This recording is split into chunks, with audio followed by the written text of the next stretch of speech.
ایک خوبصورت اور پرسکون گاؤں جہاں کی سب عمارتیں پتھروں سے بنی تھی اور سب لوگ ایک دوسرے کو جانتے تھے۔ وہاں ایک بہت ہی دانشمند بزرگ استاد رہتے تھے۔ ان کے علم اور حکمت کے قصے دور دور تک پھیل چکے تھے۔ ایک دن ایک نوجوان جو اپنے علم میں اضافے کی خواہش رکھتا تھا استاد کے پاس آیا۔ اس کا نام ارسلان تھا۔ ارسلان نے ادب سے کہا، یا استاد، میں آپ کے پاس علم حاصل کرنے آیا ہوں، براہ کرم مجھے علم سکھائے۔ استاد نے ارسلان کی درخواست کو قبول کیا اور کہا، خوش آمدید۔ علم کی روشنی حاصل کرنے کے لیے تمہیں پہلے ایک شرط پوری کرنا ہوگی۔ تمہارا دل اور دماغ خالی ہونا چاہیے تاکہ نئی باتیں انہیں بڑھ سکے۔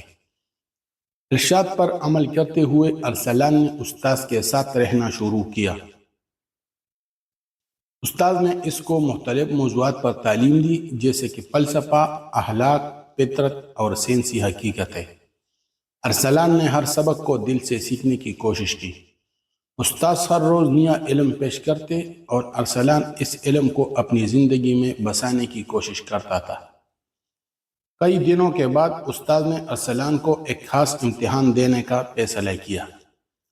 استاد نے ارسلان کو ایک چمچ دیا اور کہا، اس چمچ میں پانی بھر لو اور اسے اس حال میں لے جاؤ کہ پانی نہ گرے۔ ارسلان نے چمچ میں پانی بھر کر احتیاط سے چلنا شروع کیا، مگر جو وہ چلتا گیا پانی چمچ ٹپکنے لگا۔ وہ بار بار کوشش کرتا رہا لیکن پانی ہمیشہ کچھ نہ کچھ گر جاتا تھا۔ ارسلان بہت مایوس ہوا اور وہ استاد کے پاس واپس آیا۔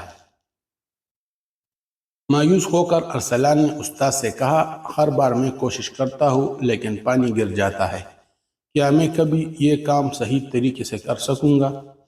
استاد نے اسے مد نظر رکھتے ہوئے جواب دیا، یہ تمہارے لیے سبق ہے۔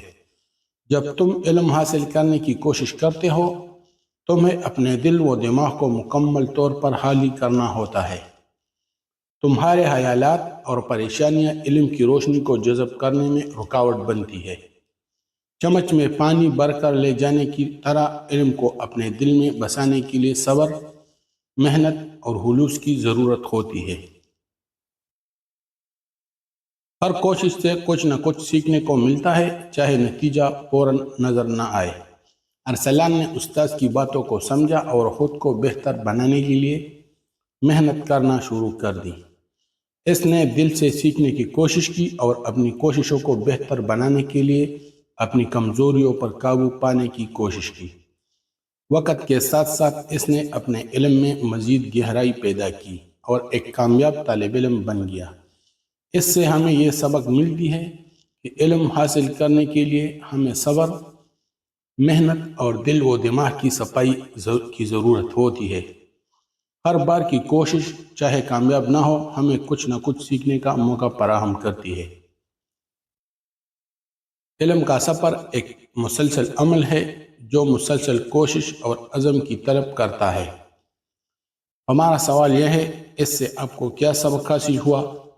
جواب کمنٹس میں دیجیے۔ اگر ویڈیو اچھی لگی ہے تو چینل لائک اور سبسکرائب کریں۔ شکریہ والسلام۔